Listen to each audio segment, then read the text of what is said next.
Graça, paz e alegria. A porção de hoje, recomendada para a leitura da Bíblia em um ano no plano sequencial, é 2 Reis, do capítulo 17 ao capítulo 19.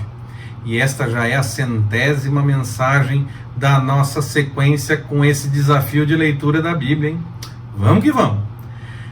Nós lemos nessa passagem, que é recomendada para hoje, a respeito da queda de Israel e a confirmação do porquê essa queda aconteceu. O texto repete inclusive as palavras do pacto que o povo deixou de fazer e essa coisa toda. E aconteceu porque o povo não temeu o Senhor, não seguiu a sua orientação. Os reis colaboraram, incentivaram, encaminharam muita coisa, mas todos eram culpados, porque acabaram preferindo fazer o que as outras nações faziam. Se não todos da nação, uma boa parte, uma grande maioria, ou aqueles que de fato apareciam, aqueles que faziam o testemunho ser dado. Não sei exatamente se podemos falar que todos estavam nesse caminho, mas no fim todos acabam sofrendo o que acontece com a nação. Todos acabam sendo alvo do que de fato aconteceu. Por quê? Porque deixaram de buscar a vontade do Senhor. Todos fizeram isso, fizeram o que as outras nações faziam, no tocante a viver a espiritualidade, iam contra a vontade do Senhor, fazendo uma grande mistura de coisas, quem sabe, envolvendo algumas coisas do entendimento que o Senhor revelava, mas misturando com imagens que já ia contra o que o Senhor revelou, misturando outras práticas, outras formas de agir, uma questão realmente completamente assustadora do ponto de vista da obediência da vontade do Senhor, e era uma grande bagunça espiritual que o povo vivia. Será que nós não precisamos tomar cuidado com essas coisas nos nossos dias?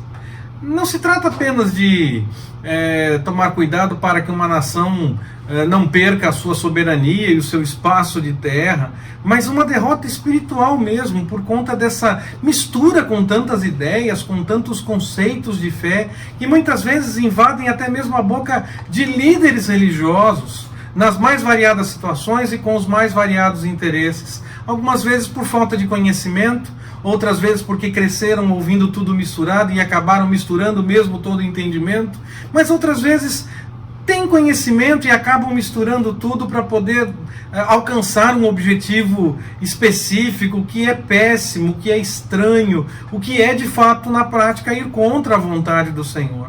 Nós devemos tomar cuidado, conhecer o que o Senhor nos revela e seguir debaixo da sua vontade. Mesmo os líderes podem errar com qualquer que seja o direcionamento, quer seja por maldade, quer seja porque não entendeu corretamente, porque não aprendeu as coisas da forma correta, porque ainda carece de revelação e de entendimento.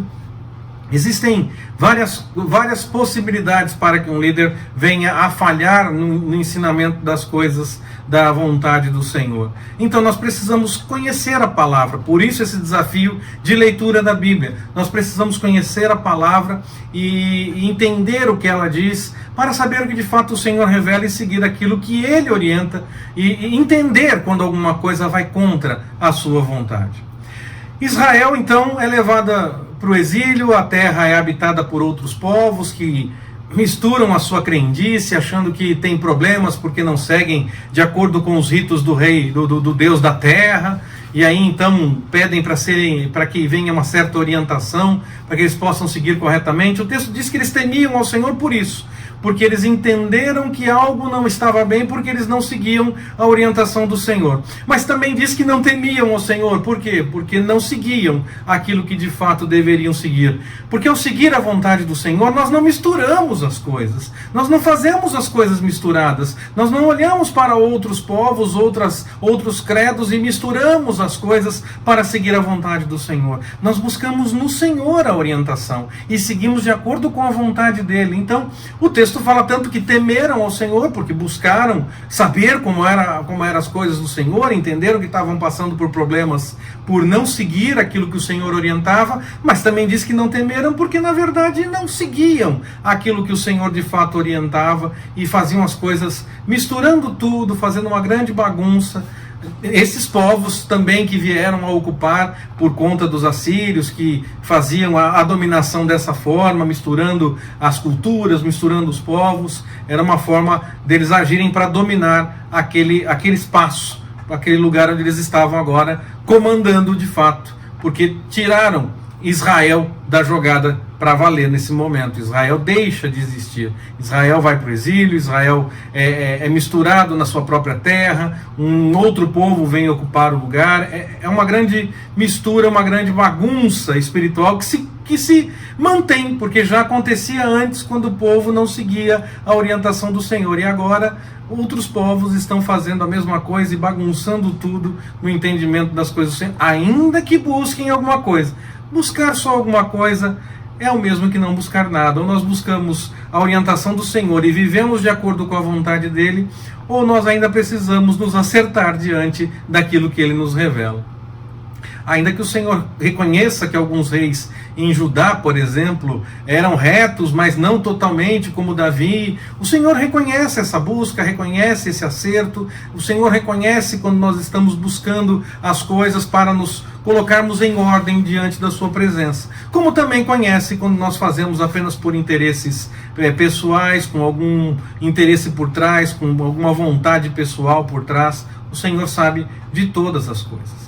Judá tentou então colocar, não simplesmente depois que Israel sucumbe, mas já durante esse processo, nós vemos na sequência do texto, quando nós vamos lendo, que o rei ainda estava tendo alguns problemas, mas o novo rei de Judá, que assume durante esse período, ele entende que precisa colocar as coisas em ordem diante do Senhor. Finalmente tira os altos, tira tudo aquilo que os outros reis, que eram retos, mas não faziam tudo de acordo com a vontade do Senhor, aqueles não tiraram, esse novo vai lá e tira, tenta colocar todas as coisas em ordem, chega até mesmo a despedaçar aquela serpente de bronze que Moisés tinha levantado no deserto, quando o Senhor orientou, e o povo estava adorando aquela imagem. Olha que maluquice! O povo não seguia mesmo a orientação do Senhor. O rei quer colocar todas as coisas em ordem, e então ele enfrenta, apesar de se preocupar com essas coisas todas e tentar colocar as coisas em ordem, ele enfrenta as dificuldades do período turbulento político, de guerras e tudo mais, daquela época, daquele tempo, e ele enfrenta isso, ele enfrenta as dificuldades, ele tenta acertar as coisas, até que ele é confrontado de forma mais dura. A ideia era desanimar a todos nesse confronto. Falavam na língua do povo para que todos pudessem ouvir e entender, e quem sabe tirassem do povo o vigor para uma possível batalha. O rei busca no Senhor a revelação, o entendimento das coisas, manda falar com o profeta Isaías, o mesmo que tem o livro na Bíblia com seu nome, é o mesmo Isaías. O Senhor confirma que não havia o que temer. Afirma, confirma e acontece mesmo. Aquele que veio de forma arrogante, confiando na sua própria força, perdeu a batalha sem nem mesmo ter uma batalha. E por fim acabou sendo morto em outro momento, em outra ocasião.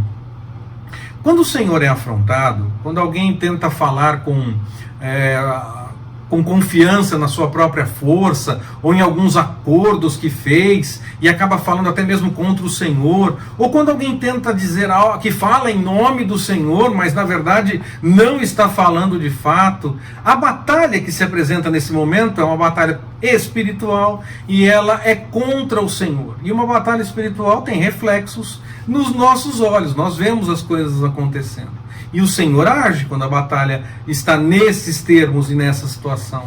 O povo sentiu os efeitos porque o Senhor agiu. A vitória aconteceu ali, mas a batalha foi contra o Senhor e foi Ele mesmo quem venceu, sem de fato haver uma batalha, porque, pelo que nós vemos no texto, não houve uma batalha de fato, e o Senhor venceu ali. Podemos então confiar que os arrogantes e os mentirosos não manterão isso por muito tempo, e não manterão por muito tempo as suas obras. Eles podem até ter algumas vitórias, podem até parecer como se estivessem por cima, como se estivesse tudo em ordem, mas do Senhor não se zomba, e Ele mesmo resolve tudo no devido tempo. Podemos esperar. Que o Senhor nos abençoe. Forte abraço, até mais, permitindo o Senhor.